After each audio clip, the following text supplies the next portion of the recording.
twist of tequila and a corner, the full length of the parking lot. Oh, I talk too loose.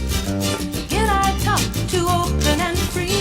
I pay a high price when I open talking like you do for your silent mystery. Come and talk to me. Please talk to me. Talk to me, Mr. Mystery.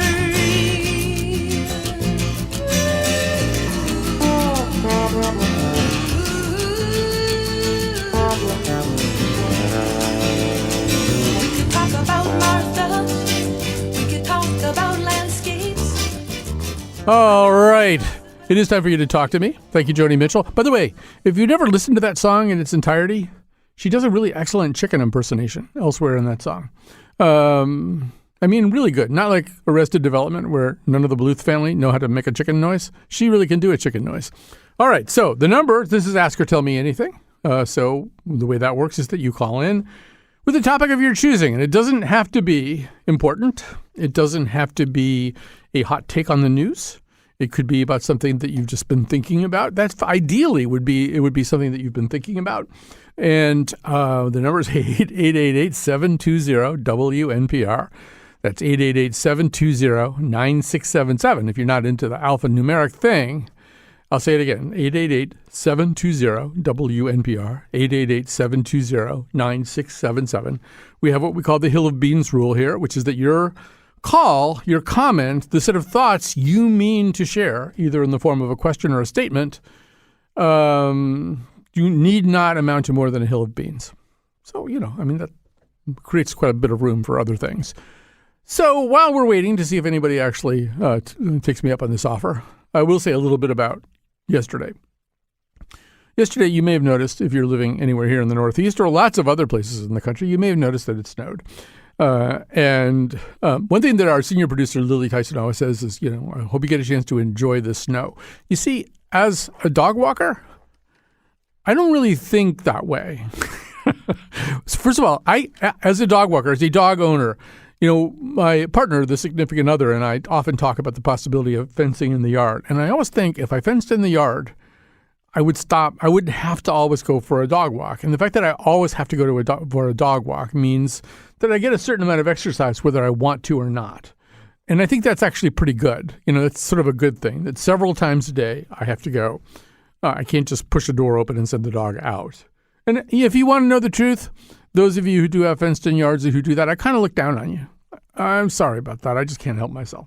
So what I do think as a New Englander, and obviously we get less and less snow, it seems, every cycle. So it's kind of encouraging to have snow yesterday. But I do think that as a result, we're less prepared to handle snow. I mean, if you've lived, it's like sort of like, famously in Washington, D.C., it snows like once every 7 years or something. If they get an inch and a half, the city is paralyzed because they're just, it isn't a consistent value across different experiences. It's more, snow, oddly enough, and storms, but particularly snowstorms, are more subjective than objective. It's not, 6 inches of snow does not mean the same thing in a whole bunch of different places. And my concern about New England is that we may get more like Washington, D.C. because we don't actually have the kind of regular exposure to snow that we used to have. So I would just say this. It's mostly what you have. If you have a halfway decent jacket and a halfway warm hat and a pair of decent gloves, and for those of us, particularly as we get on in years and we really don't want to slip and fall, I can't say enough on behalf of Yak Tracks or anything like Yak Tracks. There's things that you put on your shoes and you don't slip so much. I actually own multiple pairs of Yak Tracks. I'm wearing some right now just so I don't slip here in the CT Public building. But it's a wonderful concept. I encourage you to have them, particularly if you're going to be walking around on, semi-slushy, icy roads. And if you've got those things, it really isn't that big a deal, except if you have to drive in it. So I want to first say that. And, I have more to do. Okay, this is an interesting call. As soon as it's ready, we have a call from Bill from East Haddam. But I do want to say you can call in, too. You can get on this show. This could be your big break in show business if you call 888-720-WNPR, 888-720-9677. And so Here we go with Bill from East Haddam. Hi, Bill. Hi, how are you, Colin? I'm just fine.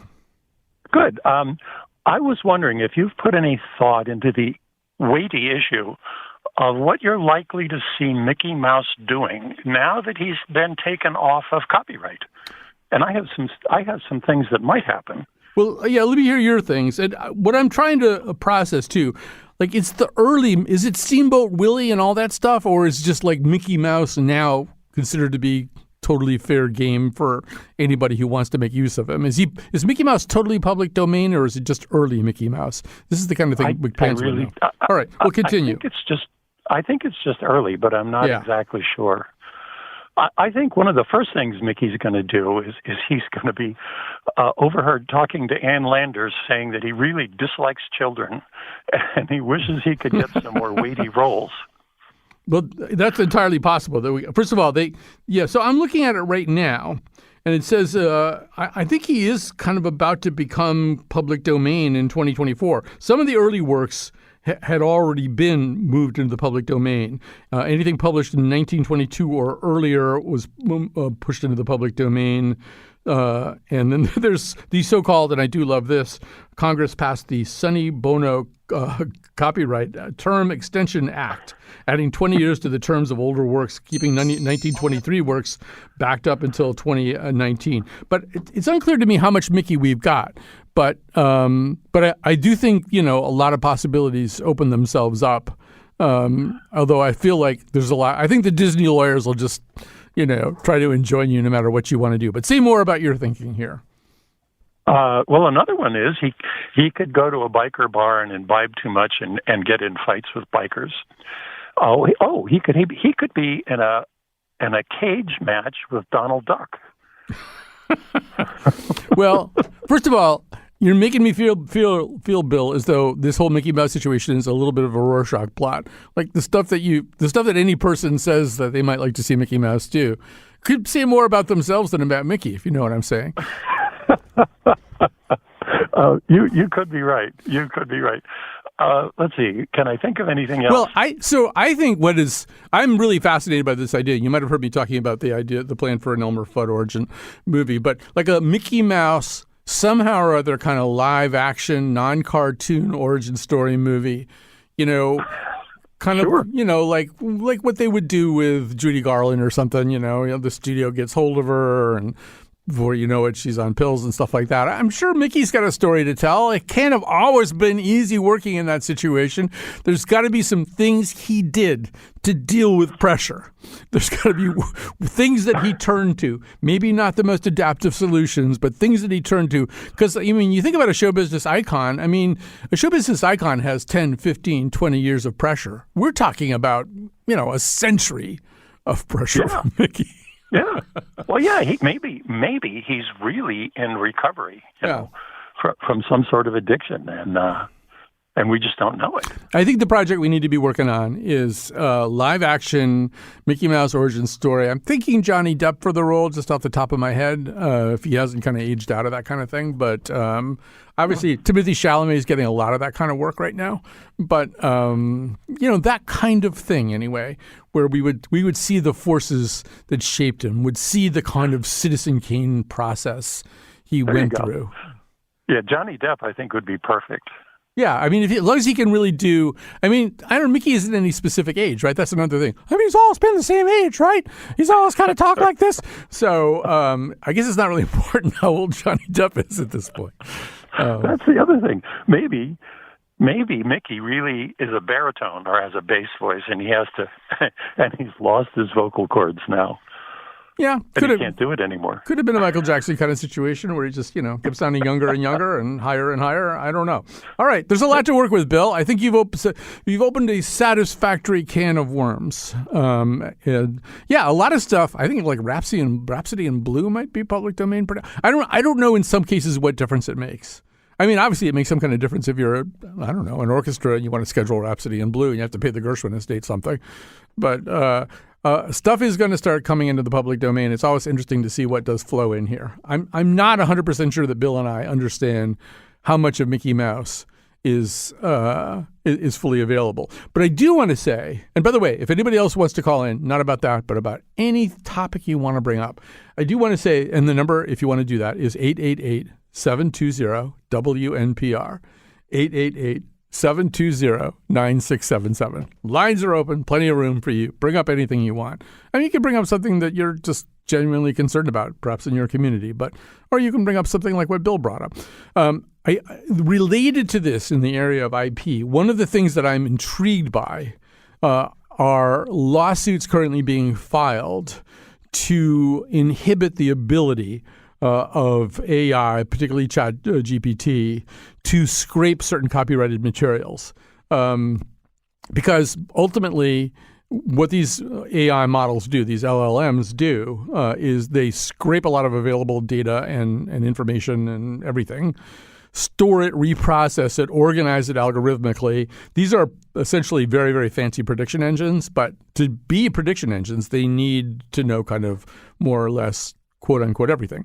And so the owners of everything are well, let me just back up and say that the professor and very successful investor and startup guy and podcaster Scott Galloway claims that in the 1990s he was on the board of directors of the New York Times. And as it became clear what search engines actually were going to be and how they were going to work, he pushed the board to seek a kind of ASCAP BMI model. So in other words, if you compose original music and it's registered under that license, it can't be used without you getting some kind of payment. I mean, that's an oversimplification of the system, but close enough. You can't just, play a Beatles song somewhere and not pay anybody. His suggestion was that news creators, content creators, that first of all, they get together, the biggest ones should get together, form a consortium, and pursue legal action against search engines. Because search engines, in order to serve the public and make the kind of money that they make, have to do that. They have to crawl and scrape information. And that if they were just allowed to do that free range, they would eventually begin to destroy the very things that they were crawling and scraping. And that's it's not exactly what happened, but that did happen to a certain degree. The process of what search engines do began to vitiate the ability of legacy media to operate the way that it formerly had. It was adapt or die. And even if you adapted, you might not adapt at the same level that you used to be at. You can see that just, in your local your local press. Many of the things that you sort of took for granted either are gone or are really, really shadows of their former self. I was thinking about this morning when I was looking at the Hartford Courant. I worked at the Hartford Courant for almost 20 years full time. I still have the Hartford Courant delivered to my house, a physical copy, mainly out of nostalgia. I mean, not because it's really any use to me. But I was noticing today that you look in the sports section and they have certain sports results from the previous day. And then they have, if you look in the little fine print with what we call agate type, they have, sort of standings and reports, and it'll say late games, late games, late games. So a late game, when I worked at the Hartford Courant, and for many years thereafter, was a game that began at 11 o'clock or something on the West Coast and, wasn't over until 1 or later. Now a late game is something that begins at 4:30. The football games that began at 4:30 yesterday are considered late games by the physical Hartford Courant. So, I mean, a lot of these entities, they became shadows of their former selves or they went away. And I actually do think that it's probably pretty smart if AI poses the kind of existential challenges that search engines did in the 90s, or maybe an even bigger existential challenge. It would be wise for content creators to do what they're doing right now, which is test the legal waters. Say, well, does it really have the right to take and commodify content that actually is under license, is under copyright, does belong to somebody else? They may lose those cases because in some ways what chatbots do and what AI seems to do is almost the definition of fair use. They are going to substantially modify any content that they find. They're going to turn it to their own purposes. That tends to be a pretty good defense. But watch those cases. I think it's the New York Times, actually, that may have the first case. But watch those cases because they're important. And they may, 10 or 12 years out, portend a very, very different future for some of the legacy media right now. It depends on what AI turns out to be able to do. What we know right now is that, and there was a pretty interesting study done recently, that consumers of news want purveyors of news, so media sites, et cetera, to disclose whether or not AI was used in creating content. But they also have said in the same study that they would be less likely to use a media site that disclosed that AI was used in producing content. In other words, they're sufficiently distrustful of AI, as they probably should be at this point, so that it's a turnoff. But they also want to know. But of course, those things, in terms of the putative consciences of big legacy media, those two things may be in conflict. All right, so we're getting pretty close to a break here, but maybe not quite at a break. I'll say something else, but a little slow day with the calls. I don't mind that. That's sort of part of the fun and excitement. One of the reasons we do this is that I have an adrenaline junkie problem. And for that reason, I like to do things that might not work out right. So not many calls here today after a snowstorm. That's fine. The number is 888-720-WNPR, 888-720-9677. And no, we're not going to quite go to a first break because I wanted to say something else about yesterday. As many of you know, for no logical reason, no geographically sensible reason, I am a big fan of the Green Bay Packers. I'm a really, really big fan of the Green Bay Packers. In fact, next week, it looks like I will be in somebody else's home when the Green Bay Packers are playing the playoff game. And there's no question that the people who are going to be there are going to be willing to watch the game. But I'm actually a little bit uncomfortable watching the Green Bay Packers with people who, A, are not Green Bay Packers fans. They're not from Wisconsin. They're not going to understand what it's like. And it makes me a little bit nervous and uncomfortable because, I probably do a number of strange things while I'm watching the game. But anyway, the Green Bay Packers won yesterday and unexpectedly made the playoffs. And I was thinking about how happy I was, and I realized that sports and strong sports partisanship, it's a little bit like Keno. It's a little like those very well-planned and organized gambling games that let you win enough so that you're flooded with neurochemicals when you win. You're flooded with neurochemicals of happiness when you win one of those, when you're successful, when you win at Keno or a slot machine or something like that, in a way that makes up for the fact that you will very, very often lose. Now, the truth is when the Green Bay Packers lose games that I want them to win, I'm just heartbroken beyond belief. But it's clearly the endorphins of a day like yesterday are enough to keep anybody going, enough to keep anybody participating for forever. I mean, I was as happy yesterday at 7 o'clock, almost as happy as I get. Think about that. Think about how sad that is, too. All right, we will take a little break now. The number is 888-720-WNPR. That's 888-720-9677. You can ask or tell me anything. Anything you want to talk about is theoretically fair game.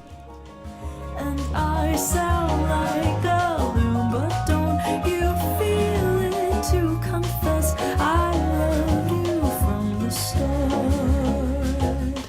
Confess I loved you, just thinking of you. I know I've loved you from the start. Obviously, we're at the beginning of something. I don't expect you to know where it's gonna go, but I believe we might be on to something.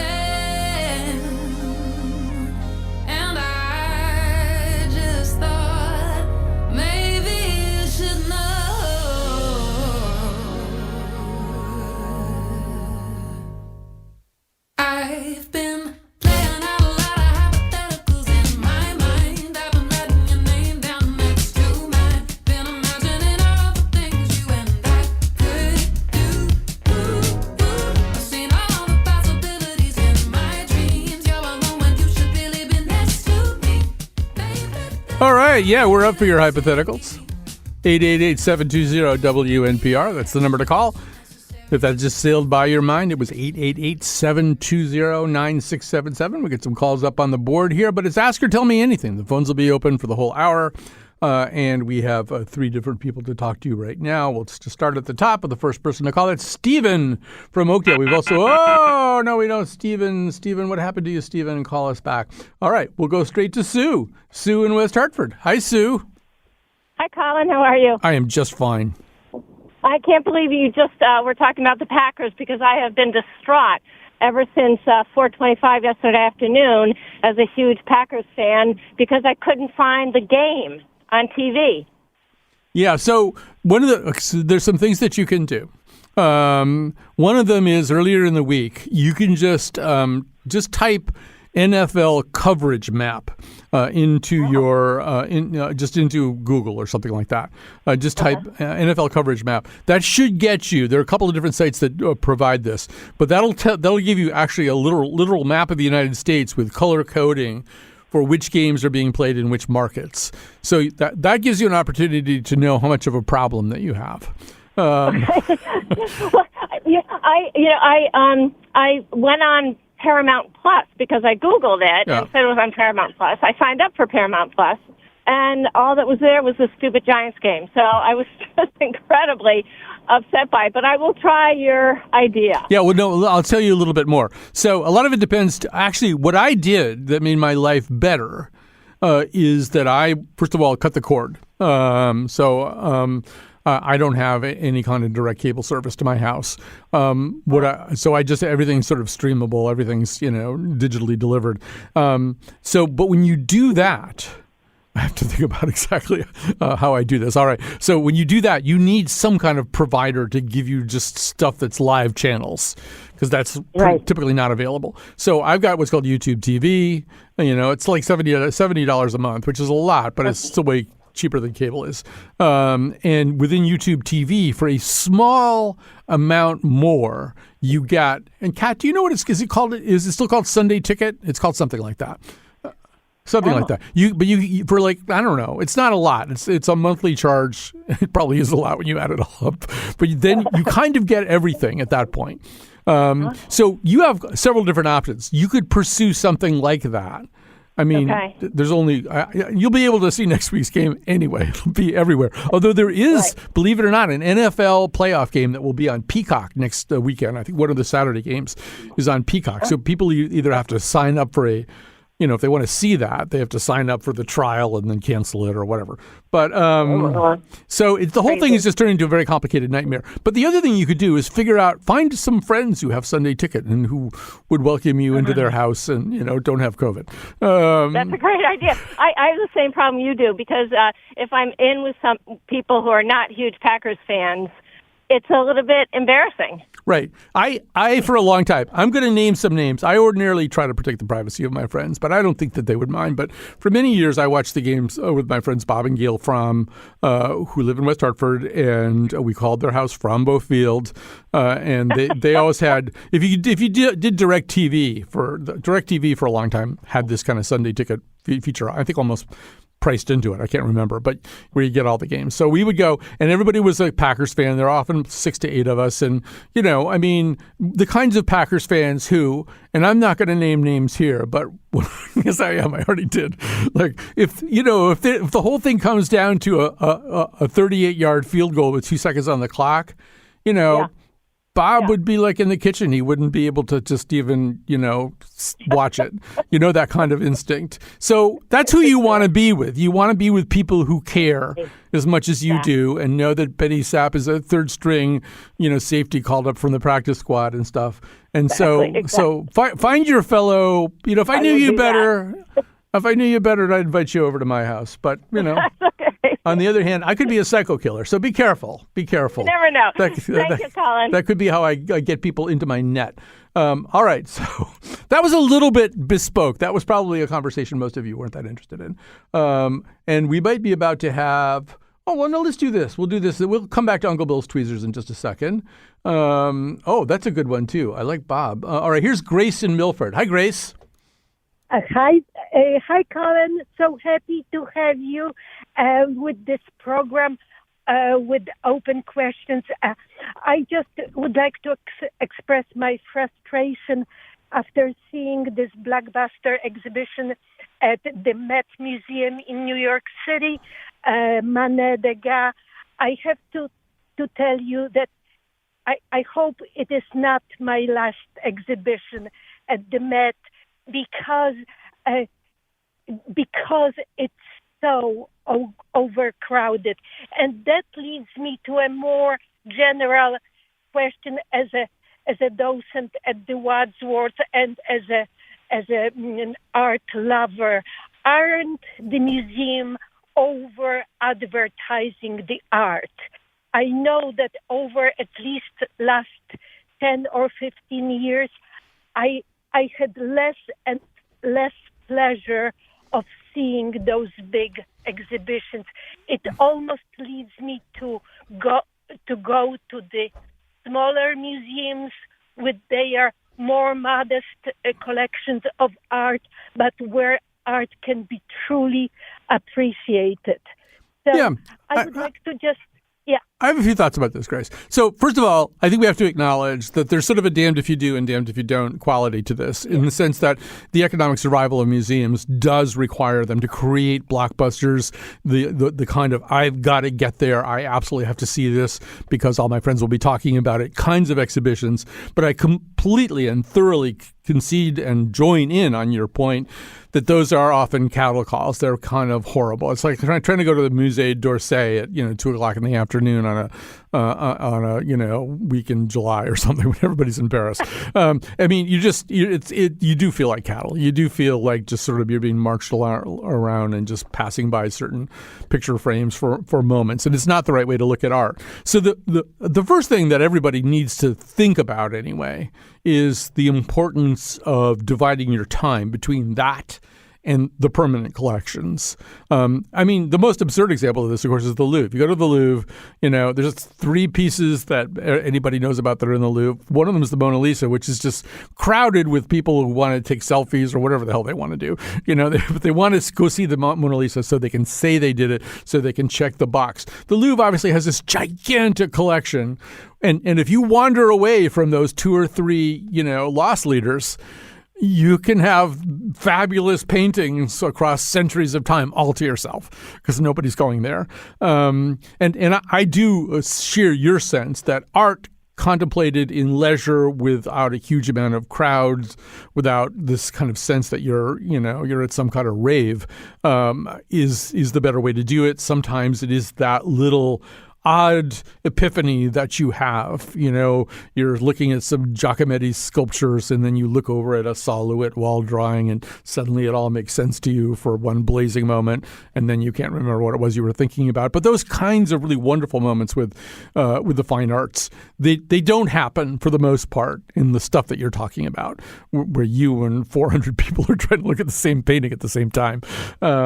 So, you can always wander away. That's the truth. You can go look at the rest of the Athenaeum's or anybody else's permanent collection that the people aren't all smashing their faces up against. And that's a good thing to do. Even if you felt like, you had to go there because it was there was Monet and Degas and everybody's going to go see it and all this kind of stuff. Okay, so fine, go see it. Then you can tell people you saw it. And then spend 80% of your time looking at something else. Does that make sense at all? Absolutely.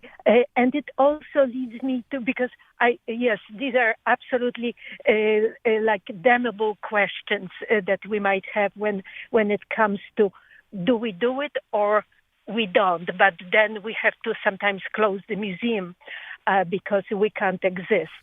But it leads me to maybe that might be a good subject for you, for, let's say, a few of the directors of our museums in Connecticut, like the Wadsworth or Bruce or Aldrich, to kind of have an open forum and see if the larger discussion can start, because I'm sure you and I are not the only people who feel this way. No, I agree. And we could do a show like that, and we could do it not just with people like that. We could get somebody from the Met. I mean, all our guests are on by Zoom, so we can go anywhere we want. I'll just do a quick shout out to the Yale Art Gallery.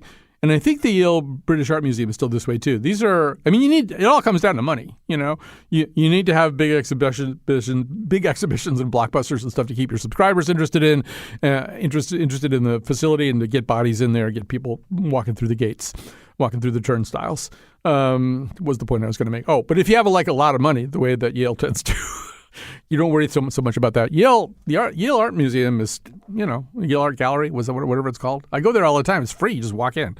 And I think the British Museum is still that way too. And then, you just go to whatever your favorite stuff is. I have a list of stuff that I like there, and, you just go. So that's another way you can do this. All righty. Wow, we've got all kinds of interesting calls here. I don't even know what to do next. But, this is sort of an emotionally poignant question from Bob in Litchfield. Hi, Bob. You're on the air. Well, thanks for taking my call, Colin. This is something that's been in the back of my mind for many, many years. When you were way back when on WTIC in the afternoon, occasionally I'd get out of work early enough to hear you on my ride home. And following you was Rush Limbaugh.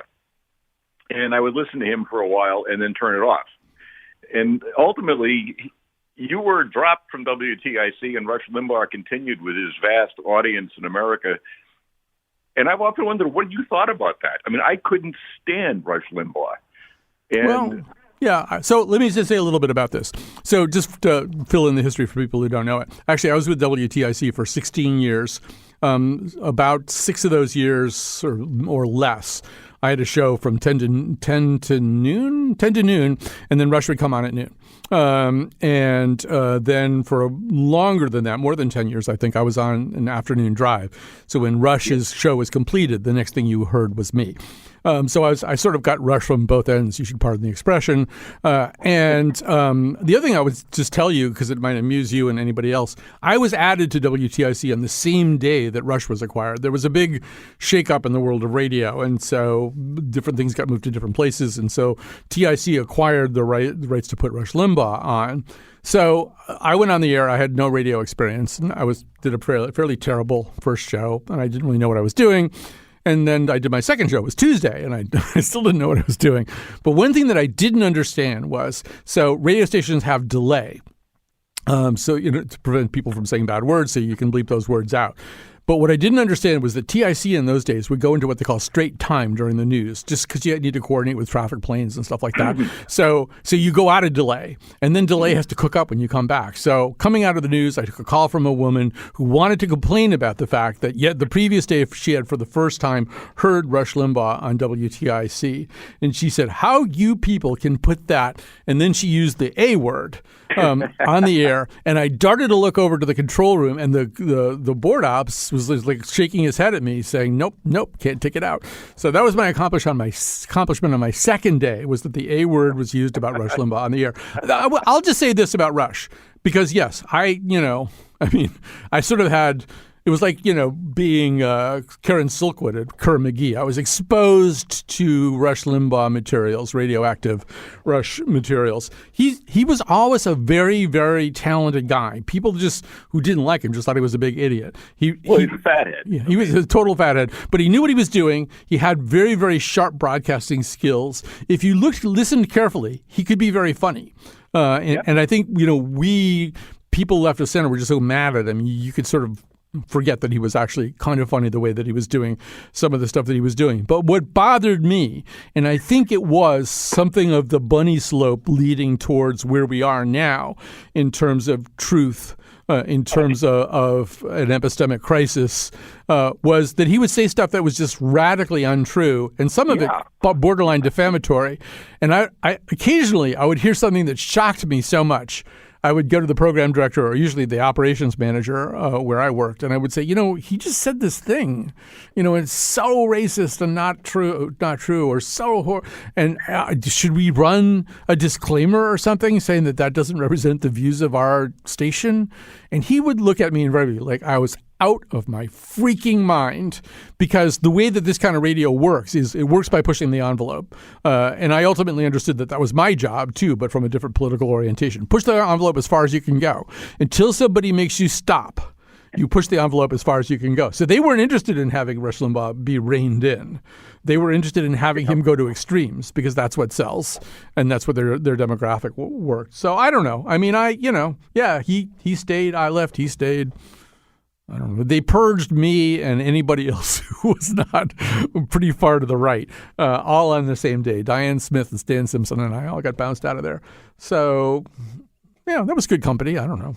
Look, it came out great. Look where I am now. So much better environment. But they don't let me be a brat, so I don't like that. There's like a whole other former WTIC. I think we need to take this call. I need to make the little cursor work. This is a call from Iman in New Haven. Who else would call up about this topic? I'm so excited. So explain what your topic is, Iman.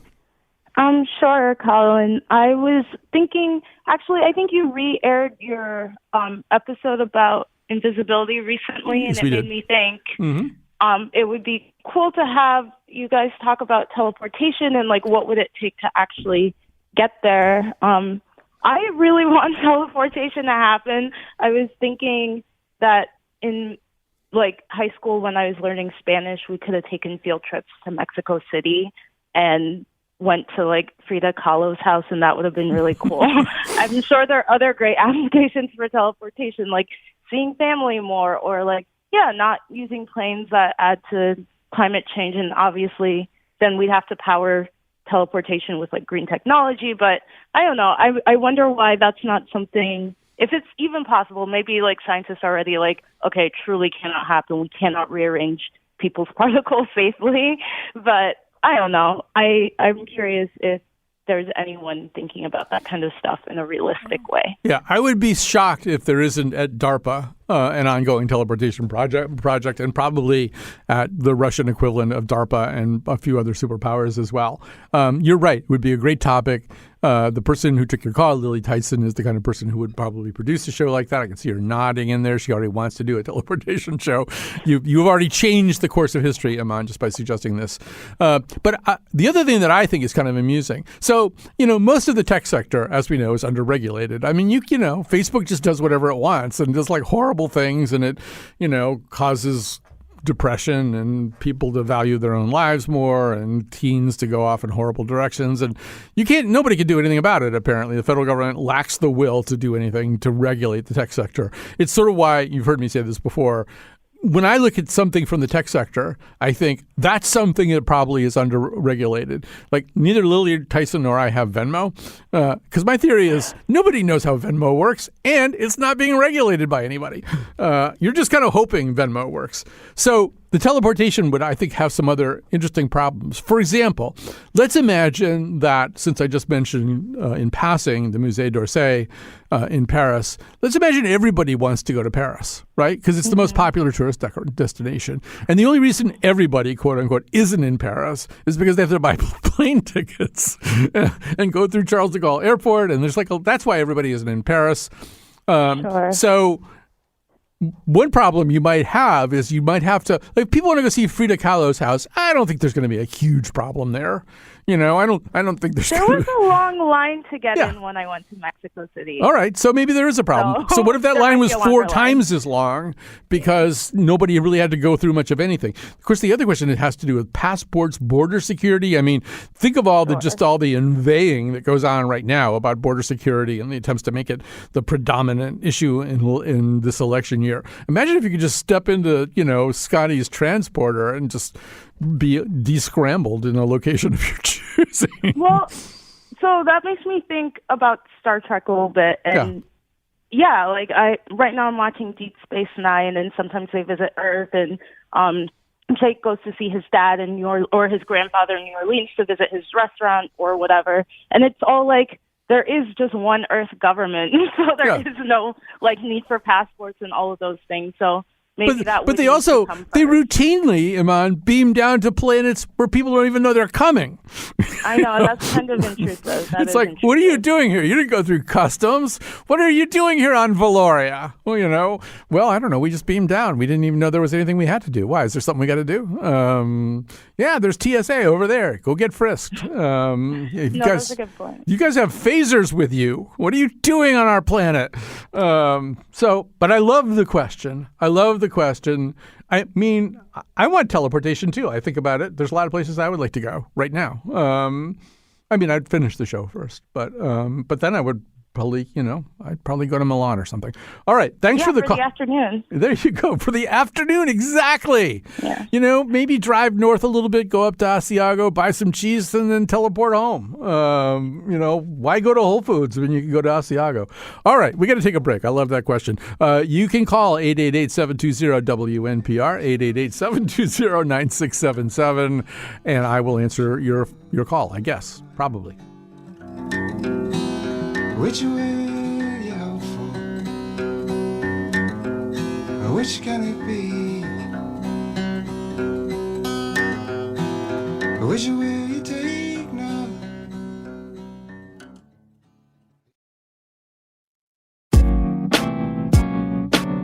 All episodes of The Colin McEnroe Show are available 24/7 at ctpublic.org/Colin, which is also where you can sign up for our delightful free fortnightly newsletter, The Noseletter. You can listen to any episode on any podcast app. Have a question or comment? Email us at colinshow@ctpublic.org. Now, back to the show. And special thanks to our producer. Well, first of all, our technical producer, Kat Pastor. Oh, special thanks to Gina Amatruda. I have to do this periodically. Like sometimes I come in here, particularly on Mondays, and stuff just isn't working. Like it just... Who knows what it did over the weekend? I think sometimes the computers just have a big party over the weekend. I don't know whether they use drugs or alcohol or probably some kind of digital thing that gets them high. And then they come in and I come in and they're just hungover. So, and then I go running down the hall to Gene Amatruda and he starts everything up and makes it all work again. So it's very important to say thank you to Gene because that's exactly what he did with we had 8 minutes to go before the show was supposed to start and nothing was working. Or at least some important things were not working. Thanks to Lily Tyson, senior producer of the Colin McEnroe Show. She's in here screening calls today.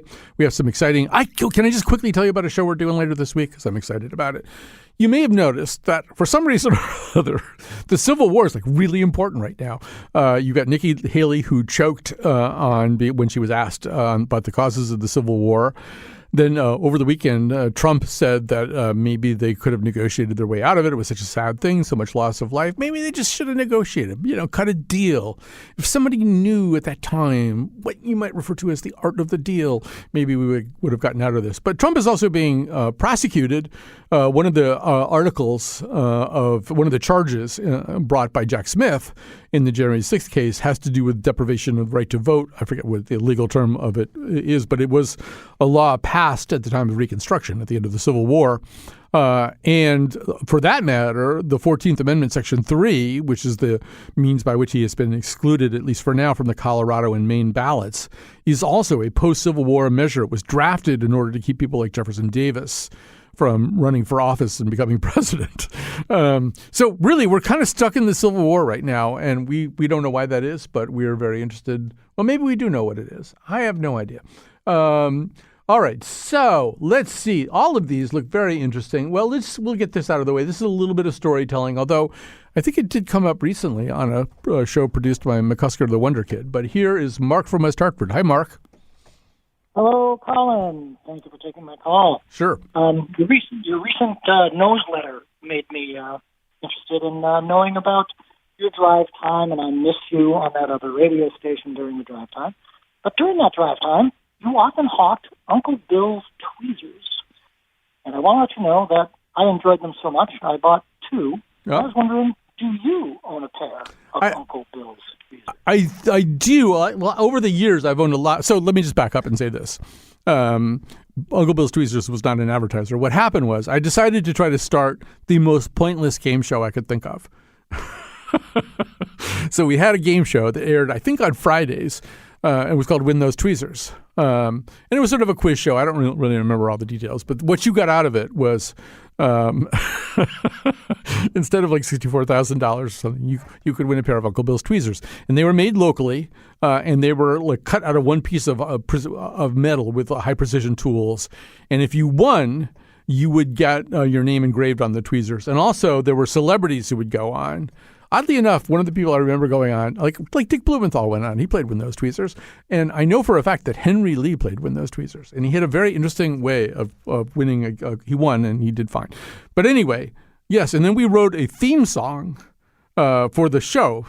Scott Metcalf and I wrote the Win Those Tweezers love theme, which introduced the show. And I believe it's true that, so Win Those Tweezers was run by a man, I believe, named Elwyn Harp. And when Elwyn Harp passed, I believe the Win Those Tweezers theme song was played at his memorial service, which always made me feel very, very good. And they're very good tweezers. And yeah, of course I own some. They get lost easily, though. Tweezers are not very big. All right. Oh, boy. I don't know if we're going to get to Don, although he has a very interesting thing to talk about. But we'll go to David first just because he's been waiting a while. Hi, David. Hi, Colin.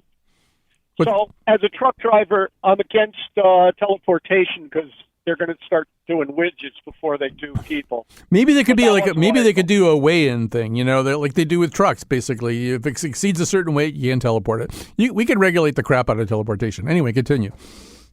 So anyhow, what I wanted to propose, I know will never happen, but as a unaffiliated voter, I am socially towards liberal and fiscally a little closer to moderate. And so with the national debt, I think eventually we have to come to some kind of resolution.